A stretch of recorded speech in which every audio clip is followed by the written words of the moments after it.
What's good, everybody? It's your boy Tony D2 Wild checking in once again, man. And the 5 former police officers that were charged in Tyre Nichols' death have pled not guilty. And I wanted to react to that real quick. We're gonna play the video, and I'm gonna give you guys my thoughts and opinions on it. That's right. Of the attorneys, Mr. Massey, are you prepared to arraign the client? I am, Your Honor. I'd write formal arraignment by reading of the indictment or a plea of not guilty and ask court for a report as such. Just for the purpose of the record, your client's name. It's Emmett Martin. Let's see, Mr. Stengel. Good morning, Your Honor. That lawyer looking super confident. Super confident. Boy, I'm gonna be following this full entire story in trial at this point because that's where it's going. Demetrius Haley is my client. He's present at the courtroom. Wait formal reading of the indictment, enter a not guilty plea, and ask for a second.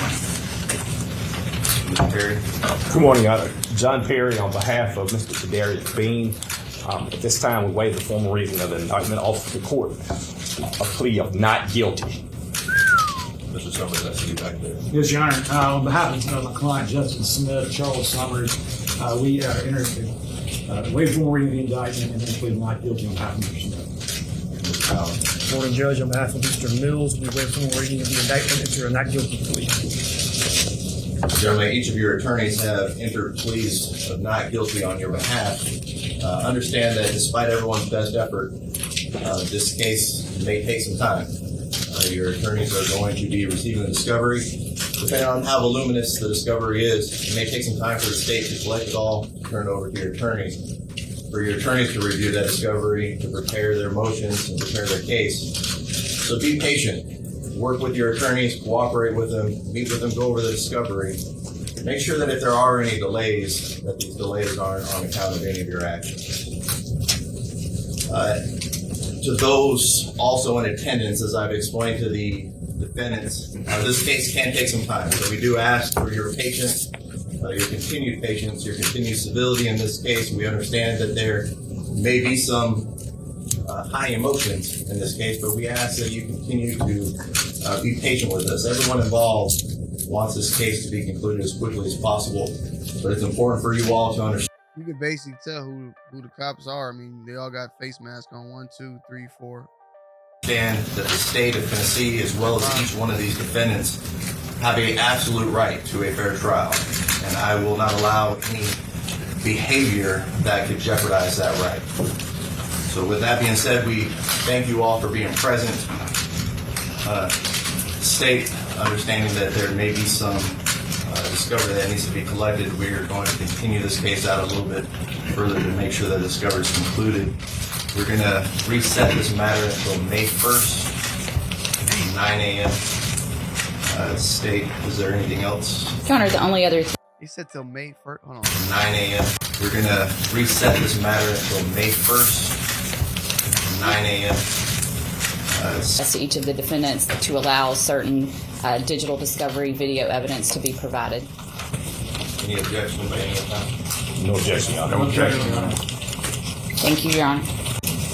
Discovery this morning. All right, Mr. Ballin, anything on that, your client? No, Your Honor. Mr. Perry? No, Your Honor, but we did file a motion for bill of particulars pursuant to Rule 7C, Tennessee Rules. Mr. Summers? Nothing further on behalf of Mr. Smith. Good morning, Your Honor. All right, gentlemen, we will see you back here May 1st on that day. And we will now excuse the defendants and their defense counsel. We're asking everyone else in the courtroom to remain in the courtroom. The family is here.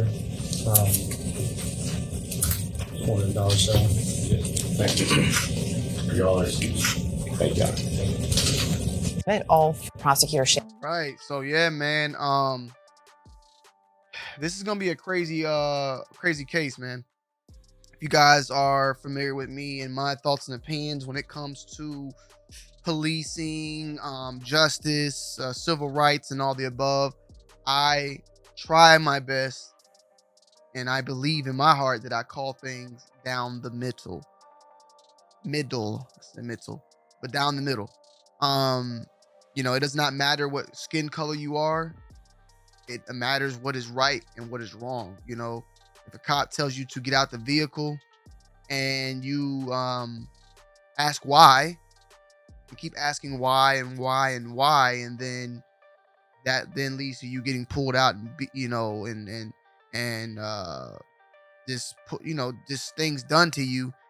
Those are the not to say like you should not die. That's the main thing I'm gonna say that here, but I feel like escalating the situation is only going to cause a worse outcome. And I always say that we are in a time now where, bruh, we see this happen so much that don't be that next person, bruh. Just try to win it in a court. You feel me? Now, with Tyre Nichols' case, I seen the video, I seen the footage.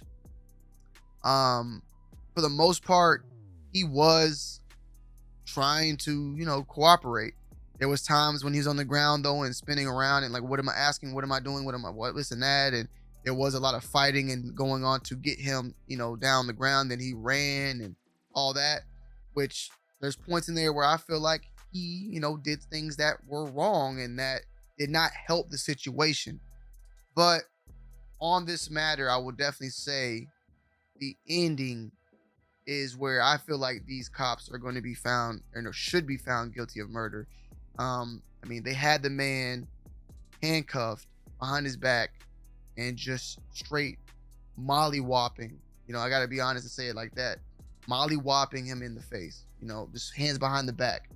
At that point, it's incoherent. And then the whole stop in general too, though, was another issue because there's sayings and I've heard that the stop wasn't even justified.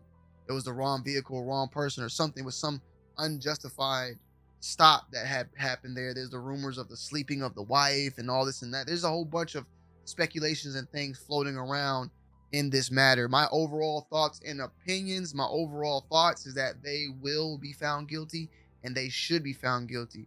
I'm not surprised that they did plead not guilty because I mean they're not going to just plead guilty and go to jail for murder at their point, first degree murder more than likely.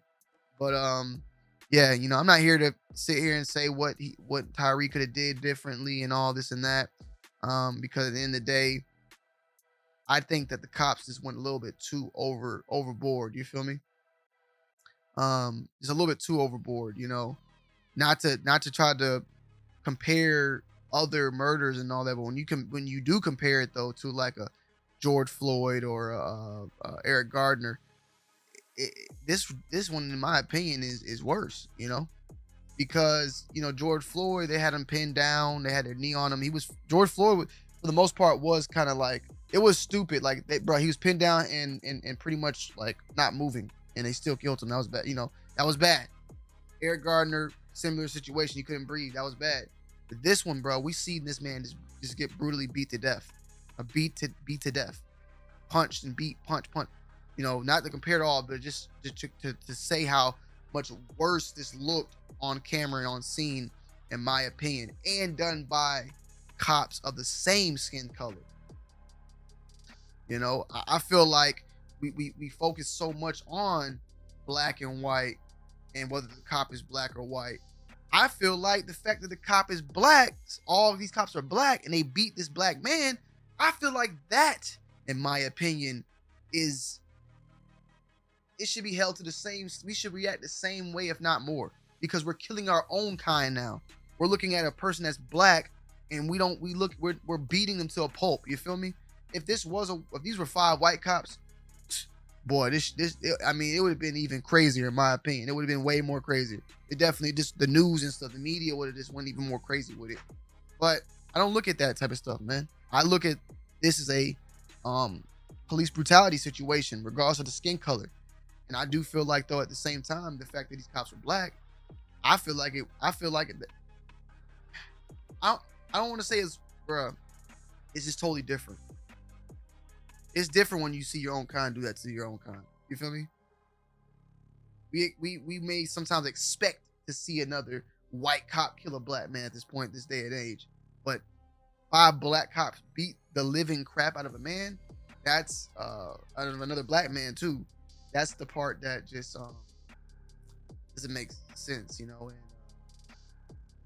I'll be honest, bro. Like, if you're resisting arrest to the degree where you're on the ground resisting or something like that, maybe running or whatever, like the dude was, I just don't think that death should be the outcome, or being fucking brutally beaten to death should be the outcome. But to each his own. We're gonna dive deeper into this as the story unfolds more and more. This is gonna be definitely a touchy subject. I know that I just know there's gonna be a lot of stuff to say about this one. So stay tuned. But I did want to give you guys my thoughts and opinions on that, because I have reacted in the past, and I've always kept my energy the same. And I fought the cops for this one. That's just me. That's just me. So